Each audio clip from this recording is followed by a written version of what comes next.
നമ്മുടെ കൃഷിയിടത്തിൽ ഇപ്പോൾ പയറൊക്കെ ഇങ്ങനെ വള്ളിയായി വന്നിട്ടുണ്ട് കേട്ടോ. പിന്നെ കയ്പ, പിന്നെ പടവലം, ഇതിനെ കൂടാതെ പച്ചമുളകും വെണ്ടയ്ക്കും തക്കാളിയും ഇതൊക്കെ നട്ടു കൊടുത്തിട്ടുണ്ട്. അവരൊക്കെ ഇങ്ങനെ വളർന്ന് ഇങ്ങനെ വരുന്നേ ഉള്ളൂ. പക്ഷേ ഇപ്പോഴത്തെ വെയിൽ ഭയങ്കര പ്രശ്നമാട്ടോ. രാവിലെ ഒന്ന് നനച്ച് ഒന്ന് വൈകിട്ട് കയറി നോക്കുമ്പോഴേക്ക് ഈ നനച്ച മാതിരിയേ ഉണ്ടാവില്ല. നമ്മുടെ വീടിൻ്റെ മുകൾ ഭാഗത്ത് കുറച്ച് വിട്ടിട്ടാട്ടോ ഈ പറമ്പ് വരുന്നത്. അപ്പോൾ അവിടുന്ന് ഓസ് ഇട്ടിക്കുകയാണ്. ഇതുമാതിരി ഡ്രമ്മിൽ നിറച്ചിട്ട് പിന്നെ ഇവിടുന്ന് മുക്കി നനയ്ക്കുക ചെയ്യണേ.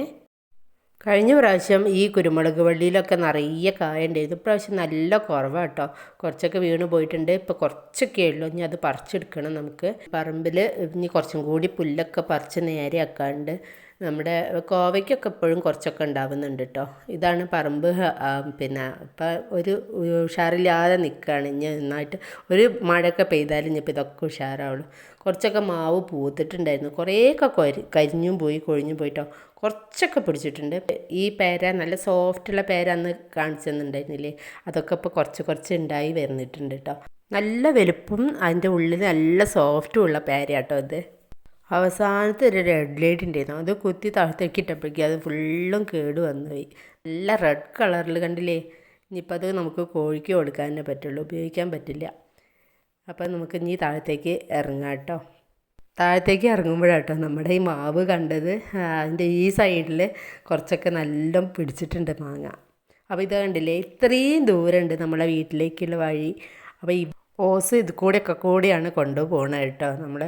അപ്പോൾ നമ്മൾ സ്റ്റെപ്പ് ഇറങ്ങിയിട്ട് ഇങ്ങനെ പോയി കോഴിക്കോടും കഴിഞ്ഞിട്ടാണ് വീട് വരുന്നത്. അപ്പോൾ ഇവിടെയൊക്കെ കുറച്ച് പച്ചക്കറിയൊക്കെ നട്ട് കൊടുത്തിട്ടുണ്ട് കേട്ടോ. അത് കാണിച്ചു തരേ. നമ്മൾ ഇനിയിപ്പോൾ ഈ കർമോസ് ഇനി നമുക്ക് കോഴിക്ക് ഇട്ട് കൊടുക്കാം. എന്നും കഴിക്കുന്നതിന് കുറച്ച് വ്യത്യസ്തമായപ്പോൾ എല്ലാവരും കൂടി ഓടി വന്നിട്ടുണ്ട്.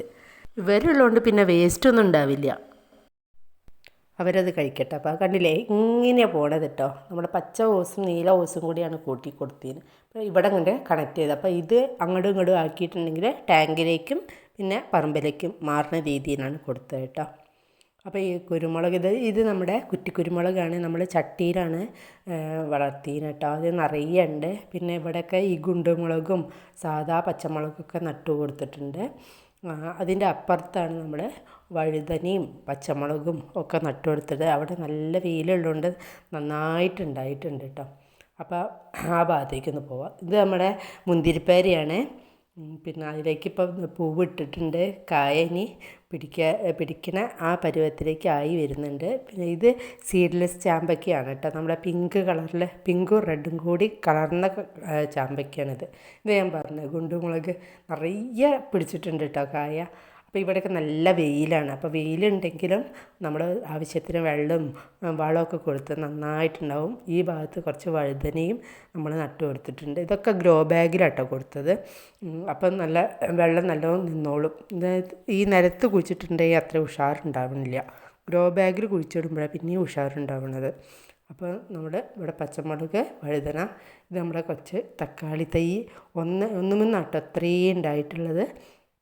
പിന്നെ ഇത് നമ്മുടെ ബുഷ് ഓറഞ്ചാണ്. അപ്പോൾ അതിൽ 1-2 കായപ്പുണ്ട്. ബാക്കിയൊക്കെ ഞങ്ങൾ പറിച്ചെടുത്തു കേട്ടോ. ജ്യൂസ് ഉണ്ടാക്കി. ഒരു നല്ല പുളിയാണിത്, മധുരമല്ല. അപ്പോൾ ജ്യൂസിനേ പറ്റുള്ളൂ ഇത്. അപ്പോൾ നമ്മുടെ പച്ചക്കറി തൈകളൊക്കെ ഗ്രോ ബാഗിൽ നമ്മുടെ ചെമ്മണ്ണും പിന്നെ ചാണകപ്പൊടി, എല്ലുപൊടി, വേപ്പും പിണ്ണൻ ഇതെല്ലാം കൂടി മിക്സ് ആക്കിയിട്ട് നട്ട് കൊടുക്കുകയാണ് ചെയ്യാറ്.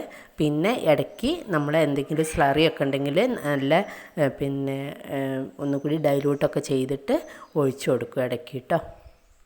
അപ്പോൾ ഇപ്പോഴുള്ള കൃഷീൻ്റെ അവസ്ഥ ഇതൊക്കെ തന്നെയാണ് കേട്ടോ. ഇനി ഒന്നും കൂടി ഉഷാറാവണമെങ്കിൽ ഒന്ന് മഴ പെയ്യണം, നമ്മുടെ കാലാവസ്ഥയൊക്കെ ഒന്ന് കുറയണം. അപ്പോഴേ നല്ലൊരു രീതിയിൽ നമ്മുടെ കൃഷി വിജയിക്കുകയുള്ളൂ കേട്ടോ. അപ്പോൾ ഉള്ളത് കുറച്ച് രീതിയിൽ ഉണ്ടാക്കിയിട്ടുണ്ട്.